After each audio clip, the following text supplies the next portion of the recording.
Welcome back, everybody. Today we're going to be taking a deep dive into a case that has haunted a small town in Rhode Island for almost a decade. A case that shows just how much violence can really impact a community. Yeah, especially one where, um, people felt so safe that they almost never even locked their doors. You're exactly right. We're talking about Cumberland, Rhode Island, and the murder of Stanley Stash, Hmm. Stoic Sr. A really sad story. He was 80 years old, a Navy veteran, and by all accounts, just a great guy, the kind of guy who'd give you the shirt off his back. And to have this happen in such a seemingly peaceful place, yeah, it's a real shock. It really is. So let's set the scene. It was a Friday night, October 9th, 2015. Stash was at his usual hangout, the local American Legion post. Oh, so he was a regular there. Yeah, pretty much every week he'd be there spending time with friends. Yeah. And we know this because there's surveillance footage and witnesses who saw him there that night. They all said it was a normal evening, you know? Nothing out of the ordinary. Exactly. No arguments, no confrontations, just a regular Friday night out with friends. And that makes what happened next even more unsettling. Right. Because the next morning, his nephew Frank went to check on him Oh, no. and found Stash lying dead in a pool of blood. Awful. It's a truly horrifying discovery, and the details, or the lack thereof, are what make this case so disturbing. It's a mystery. The police immediately knew something wasn't right. Mm. They said it was suspicious. Well, yeah, of course. There were no signs of forced entry, no signs of a struggle, and nothing seemed to be missing. So right away you can rule out a typical robbery gone wrong. Exactly. Yeah. And the autopsy confirmed their suspicions. Stash's death was ruled a homicide. I see. But the big question is who would want to kill Stash, and why?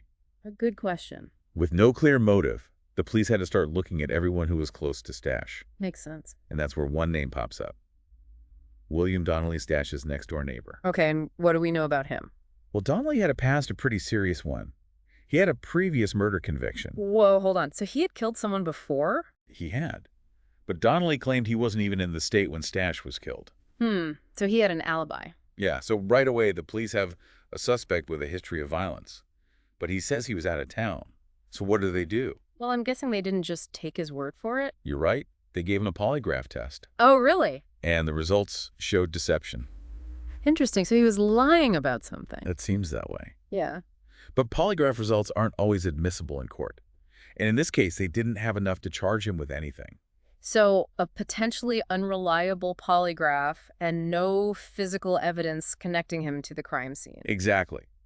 The police searched Donnelly's property really thoroughly, but they couldn't find anything concrete. So at this point, it's a lot of questions and not a lot of answers? Right. A beloved member of the community is murdered in his own home, and the main suspect seems like he's getting away with it. It must have been really frustrating for everyone involved. I can only imagine. What did the police do next? Well, as you can imagine, this lack of progress really started to weigh on Stash's family. They were desperate for answers and closure. Of course, and the police weren't really telling them anything. It must have felt like they were hitting dead end after dead end. Absolutely, and that's when they decided to do something drastic. Okay, now this is where things get interesting. What did they do? Stash's family offered a $10,000 reward for any information that would lead to the arrest and conviction of his killer. Wow, that's a huge amount of money. Yeah. They must have been really desperate for a break in the case. They were, and it shows just how determined they were to get justice for Stash and bring some peace to their family. It's a really powerful statement. It is. So did the reward lead to anything? Did anyone come forward with information? Well, it did lead to some tips, but none of them really panned out. So even with the reward, the investigation was going nowhere. Pretty much. And then get this, in 2018, the police suddenly announced that they were moving forward with prosecution. Oh, wow. So after 3 years of silence, they were finally going to take action. You'd think so, right? They even said they were gathering everything they needed to prepare for a trial. That must have been a huge relief for Stash's family. Oh, absolutely. It seemed like they were finally going to get some justice. So what happened? Was there a trial? Well, that's the crazy thing. Nothing happened. No arrest, no trial, just more silence. It's like they gave them hope and then just took it away. It's really frustrating for everyone who wanted answers. Yeah, to be so close to justice and then have it disappear. And then it gets even weirder. In 2019, they decided to put Stash on Rhode Island's new cold case playing cards. Cold case playing cards, what are those? They're decks of cards that feature unsolved cases. They distribute them in prisons, hoping that someone might see them and come forward with information. I've heard of other states doing that. Yeah, it's a long shot, but sometimes it works. So did it work in Stash's case? Unfortunately, no. That's disappointing. So years go by, no new leads, and the trail runs cold. What about William Donnelly? Did they ever find any real evidence against him? That's the thing. He was still their main suspect, but they just didn't have enough to arrest him. Did they at least try to find something? Well, the police chief who said they were moving forward with prosecution, he ended up retiring in 2022. Oh, so maybe the new chief had some different ideas. Well, the new lead detective, Captain Sweet, he couldn't even explain what the old chief meant about going to trial. What? So all that talk about prosecution was just empty promises. It seems that way. He just said they were continuing to Well, investigate. surely they had something to go on, right? What about DNA evidence? Captain Sweet was really vague about that. He said he couldn't comment on what they had or what they were doing with it. So more secrecy, more frustration, and still no answers for Stash's family. It's heartbreaking. You know, they were patient, they cooperated, and they were still left in the dark. It's not fair to them at all. And remember, this isn't just about finding a killer. It's about understanding why this happened to Stash. Exactly. Was he targeted? Was it random? These are questions that haunt the entire community. And in a small town like Cumberland where everyone knows each other, a crime like this, it really shakes everyone up. Of course. Because it makes you realize that even in the safest places, bad things can happen. What about that pond they were going to search? Did anything ever come of that? Oh, yeah, that's another strange thing. In 2020, they said they were going to search a pond at a golf course in Providence. They brought in divers and dogs. Wow. A pond miles away from Stash's house. Yeah. What were they looking for? They never said. And they never said if they found anything. It's almost like they were teasing the public with these little bits of information. It's really frustrating. So we're left with all these unanswered questions. Was this something connected to Donnelly? Was there another suspect? Why so much secrecy?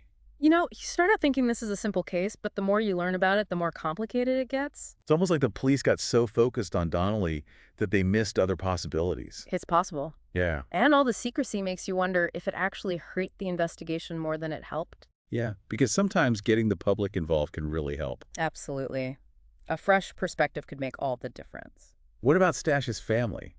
How have they been dealing with all of this? I can't imagine what they've been going through all these years. Well, in 2021, someone from the family spoke out anonymously. Really? Yeah, they said they were just exhausted with the lack of answers and all the secrecy. Makes sense. I mean, it's been years, and they still don't know how Stash died. Right, and all they got from the police were these vague statements about an ongoing investigation. And that brings us to today. 8 years later, Stash's murder is still unsolved. Unbelievable. William Donnelly, the main suspect, is still out there, a free man. It's a shame that this case has gone cold. He really is. Yeah. And it just shows that sometimes justice isn't swift or guaranteed. No, it's not. And we're left with so many questions. What happened to Stash that Friday night? Was he targeted, or was it just a random act of violence? And why all the secrecy from the police? Why not be more transparent? It's a mystery that continues to haunt the people of Cumberland. They deserve answers, and Stash's family deserves closure. I agree with you there. Maybe by talking about this case, by bringing it back into the spotlight, we can jog someone's memory. Yeah, maybe someone out there knows something, even a small detail that could help. Right, something they saw that night, something that seemed insignificant at the time but could be important now. Exactly. You never know what might be the missing piece of the puzzle. So if you're listening and you know anything about the murder of Stanley Stash, Stoic Sr., please contact the Cumberland Police Department. Even if you think it's not important, any information could help. Your tip could be the one that finally solves this case and brings some peace to Stash's family and the entire community. It's been 8 long years. It's time for this case to be closed. Well said. Thank you for joining us for this deep dive into the unsolved murder of Stanley Stash, Stoic Sr. We hope that by talking about this case, we can help bring some closure to this tragic story. It was a fascinating case. Until next time, stay curious and stay informed.